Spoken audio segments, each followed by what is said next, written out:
The Lord is my shepherd. I lack nothing. He makes me lie down in green pastures. He leads me beside quiet waters.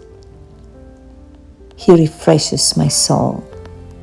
He guides me along the right path for His name's sake.